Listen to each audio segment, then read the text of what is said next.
shit.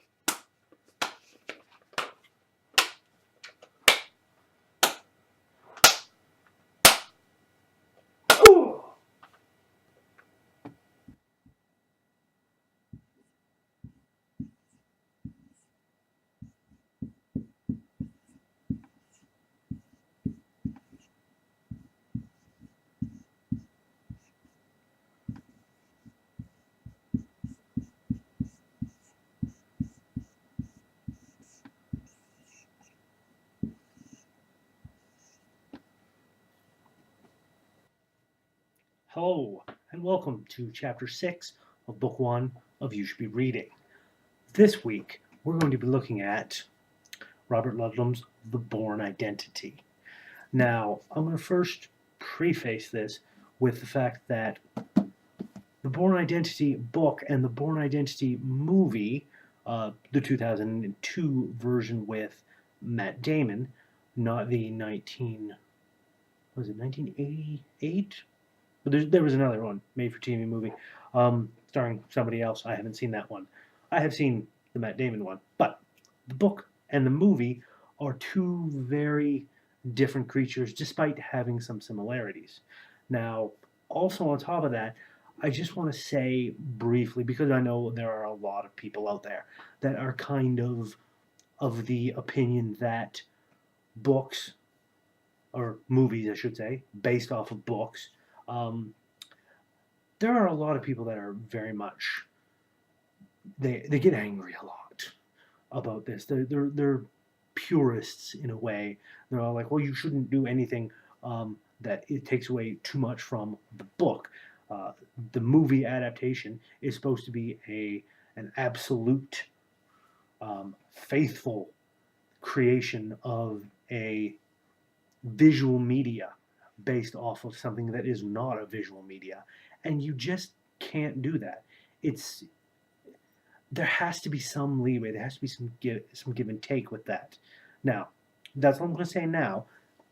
There may be another episode here in the future where I go into greater detail about movies adapted from books and the differences and whatnot and things that go on there, but not today. Today, we're just talking about this. One book that has happened to have a movie, very popular series of movies based off of it, The Bourne Identity. Now, The Bourne Identity it's a very good book. It's a very good spy psychological trip. And trip is a word that I use on several levels. If anyone has read it, they'll get that. But there's definitely some differences. The 2002 movie with Matt Damon, if anyone's seen it, don't go into this expecting it to be anything like that, because it's really not. This was written back in the, I do believe, 1980. It was written back then, and it kind of shows, because the book itself is rather dated. It actually prefaces, it starts off with two real articles written down about a man known only as Carlos the Jackal, who was apparently a real thing back in the day. 1975,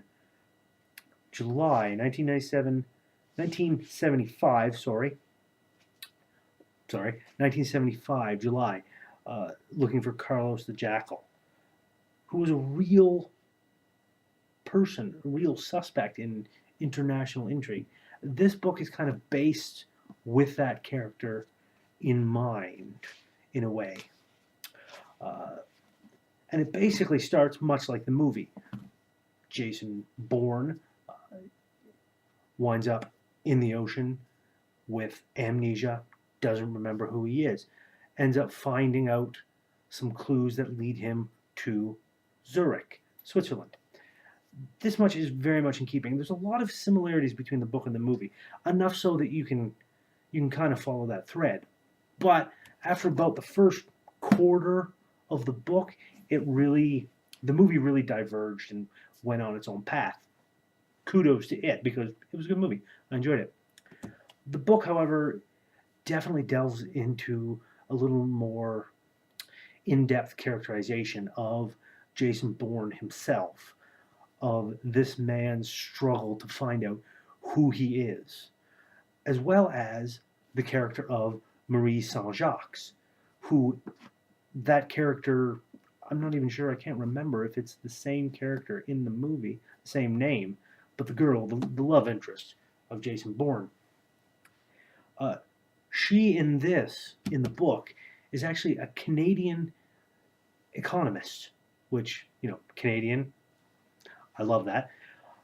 It's always nice to see a Canadian in a novel or Canadians writing novels. But she's not just there as someone that Jason Bourne takes advantage of. She's not there as a love interest. Not just as this. She's there as her own character in her own right. She has her own well fleshed out personality, which initially clashes with Jason Bourne and ends up trusting him because he is continuously saving her life as well as, not being a horrible monster, even though he can seem that way. Also, the character of Conklin, I think his name is Andrew Conklin, I can't remember. But Conklin, you'll remember him if anyone's seen the movie. How they portray him in that is, after seeing the movie, I saw the movie first, and I really enjoyed it. Then I read the book, and seeing him in the book, how he's portrayed in here, how that character of Conklin is portrayed in here, just made me kind of sad, because the character in the movie was so underused, so almost two-dimensional. I mean, kudos to the actor that played him, did a great job. I can understand why they made the decisions that they made with this character, but it doesn't really change the fact that he was kind of underused, especially since in the book, the man is a genius.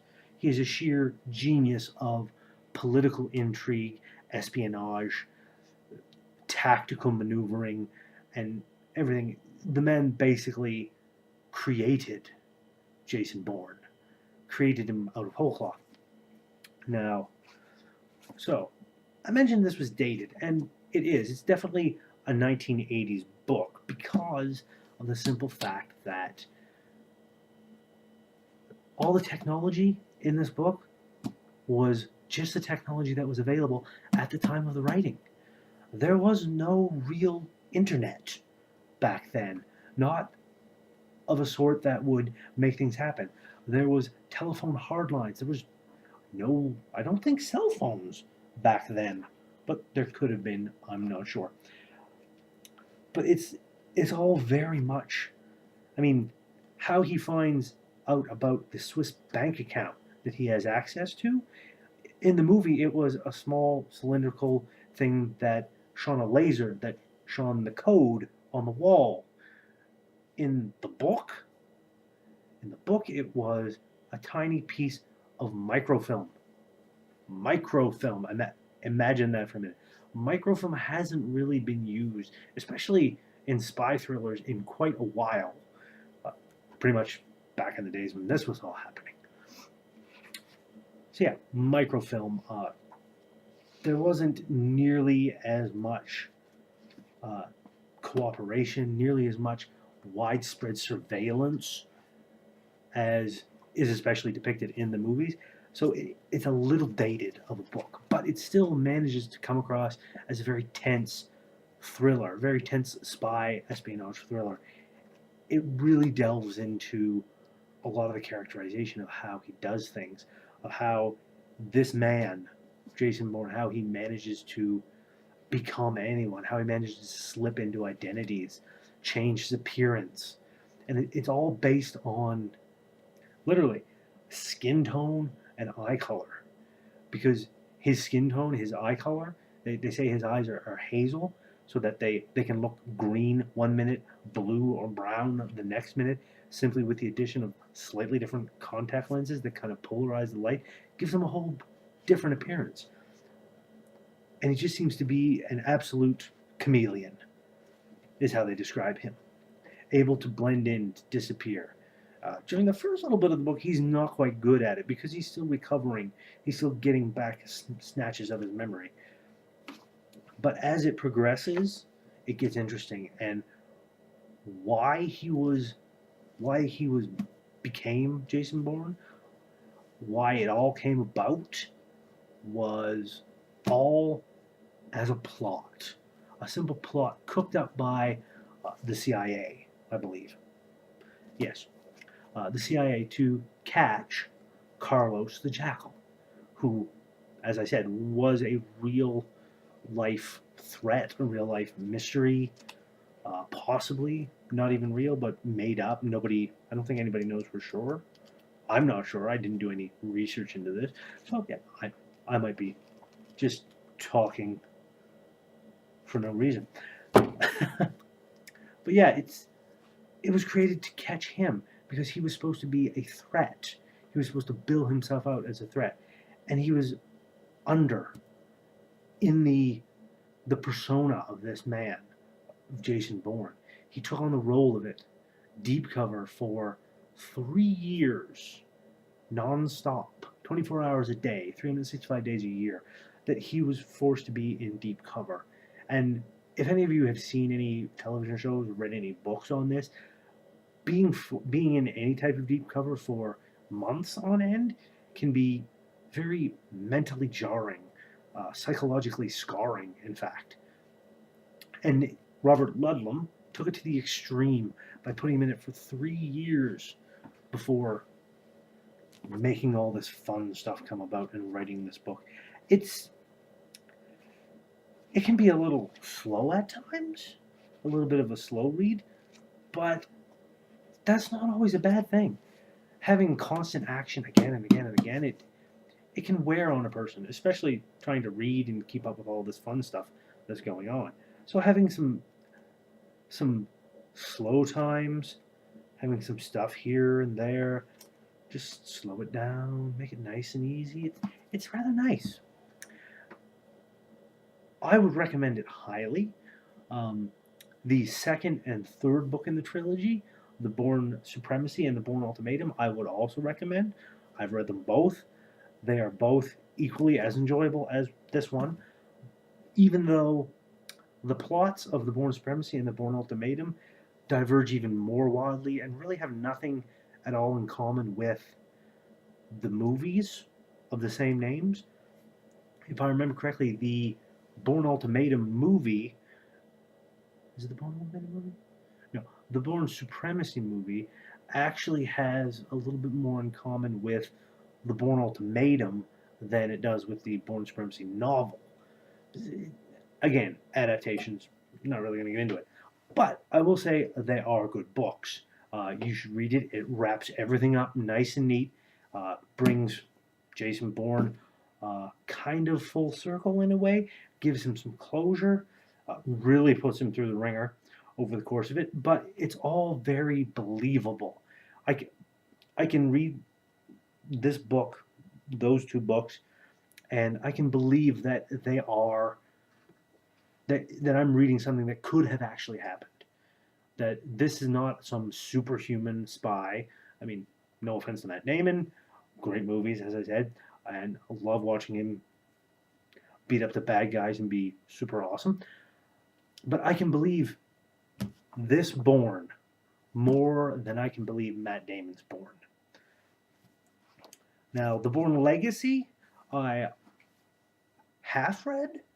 I'm not going to be disrespectful to the author that wrote this. It was, I believe, Eric Van Lustbader, and working with Robert Ludlum's, I guess, estate.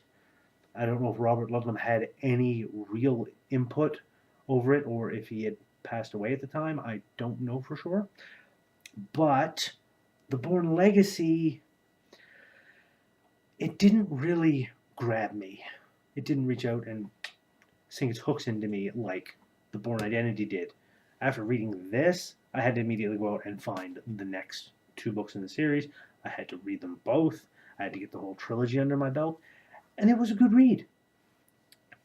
Also, Alexander Conklin, Marie Saint Jacques, as in the first book, in the other 2 books, also amazing character development. They use them well.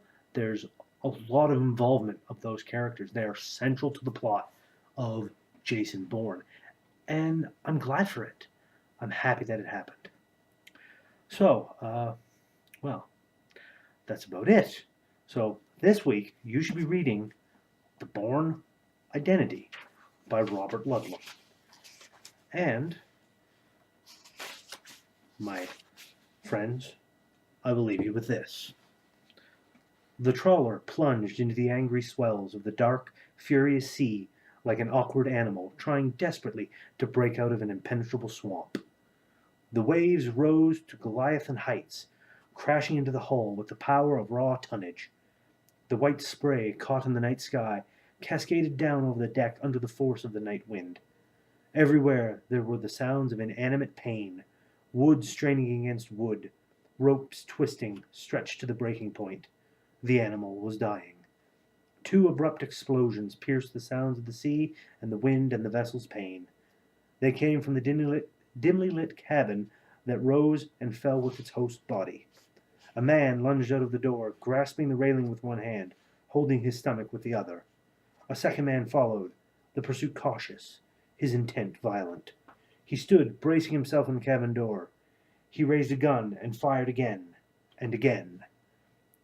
The man at the railing whipped both his hands up to his head, arcing backward under the impact of the 4th bullet. The trawler's bow dipped suddenly into the valley of 2 giant waves, lifting the wounded man off his feet. He twisted to his left, unable to take his hands away from his head. The boat surged upwards, bow and midships more out of the water than in it, sweeping the figure in the doorway back into the cabin. A 5th gunshot fired wildly. The wounded man screamed, his hands now lashing out at anything he could grasp, his eyes blinded by blood and the unceasing spray of the sea. There was nothing he could grab, so he grabbed at nothing. His legs buckled as his body lurched forward. The boat rolled violently leeward, and the man whose skull was ripped open plunged over the side into the madness of the darkness below.